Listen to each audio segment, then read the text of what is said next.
আসসালামু আলাইকুম। আমার পায়ের ব্যথা দীর্ঘদিন থেকেই। আমি অনেক জায়গায় চিকিৎসা করছি, ঘাটাইলি নেটওয়ার্কের বড় ডাক্তার দিয়ে চিকিৎসা করার পরে যখন কোনো সুস্থ ভাব বুঝলাম না, তারপরে স্যারের কাছে আসলাম। স্যারে প্রথম ট্রিটমেন্ট দিছিল, কিছুদিন ওষুধ দিছিল, খাইলাম। পরে আসার পরে স্যার একটা ইঞ্জেকশন দিছিল। তো এখন আলহামদুলিল্লাহ আল্লাহর রহমতে 90% আমার সুস্থ হয়ে গেছে আর কি। স্যারে কিছু ব্যায়াম শিখিয়ে দিছে, ওইগুলা করতেছি, ওষুধ খাইতেছি কন্টিনিউ। আর আজকে আবার একটা ইঞ্জেকশন স্যারে দিব।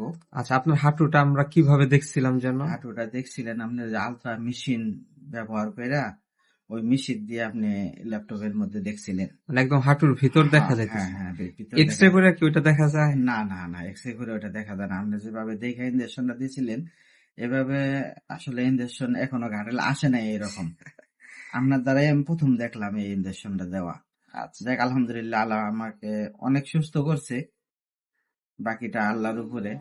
আচ্ছা। আল্লাহ ভরসা। মানে আমরা আসলে যেটা করি আলট্রাসোনোগ্রাম মেশিন দিয়ে একদম দেখে একদম জায়গায়, হ্যাঁ হ্যাঁ, এবং আমি যদি আলট্রাসোনোগ্রাম মেশিন ছাড়া ইনজেকশন না দেই তাহলে ইনজেকশনটা কই গেল এটা আল্লাহ ছাড়া কেউ বলতে পারবে না। বলতে পারবো না। হ্যাঁ, না এর আগে আমি আপনার কাছে হাতের চিকিৎসাও নিয়েছিলাম। আচ্ছা আচ্ছা। আলহামদুলিল্লাহ আমার হাতের এটাও সুস্থ হয়েছে। খালি এটা না, তারপরে আমার ভাইয়ের যে হাতের চিকিৎসাটা আপনার করছিলেন, হ্যাঁ হ্যাঁ।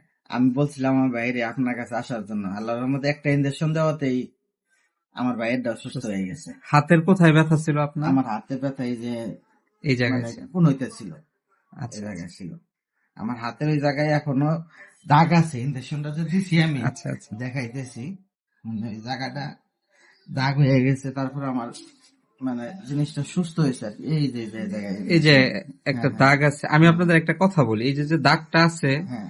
এটা ভয়ের কিছু নেই। না এটা না, দুই এটা ভয় করি এটা না আর কি, মানে মানে হাতটা সরান, মানে হ্যাঁ। 2 থেকে 3 মাস পরে এটা আবার স্বাভাবিক হয়ে যাবে। আচ্ছা আচ্ছা, বুঝতে পারছেন? মানে আমি আলহামদুলিল্লাহ আমার হাতের এটাও সুস্থ ভালো, হয়েছে। মানে আমি এই কথাটা কেন বললাম যে অনেকেই আসলে এটা নিয়ে আবার টেনশন করে, তো আহ, এই জন্য বলে দিলাম যে এটা 2-3 মাস পরে আল্লাহ চাইতে ইনশাল্লাহ এই অটোমেটিক ঠিক হয়ে ইঞ্জেকশনটা যাবে। আমি সৌদি আরব নিয়েছিলাম 2টা, আচ্ছা এই জায়গায়। হ্যাঁ হ্যাঁ তারপরে এই যে আলোকে আরিফুল ইসলাম রেদিয়া, ওনারে দিয়া নিছিলাম একটা। হ্যাঁ। তারপরে নিছিলাম একটা এই মা মেডিকেলে যে মামুনুল হক বসে, ওনার কাছ থেকে নিছিলাম একটা। তারপরে না পাইরা সুস্থ না হওয়ার পরে আপনার কাছে নিছিলাম আর কি। আলহামদুলিল্লাহ আল্লাহ রহমতে সুস্থ করার মালিক আল্লাহ। চিকিৎসা আসলে ডাক্তাররা উছিলা, আল্লাহ ভালো করে আপনার উছিলায় আলহামদুলিল্লাহ আমার হাতের এটা সুস্থ হয়েছে। যাক হাতের আলহামদুলিল্লাহ। এটা সুস্থ হয়েছে অনেক। আমি আসলে কিন্তু খরচও অনেক কম নেই। হ্যাঁ, যেমন আমি আপনার নাম বলার দরকার নাই, ধরেন আপনি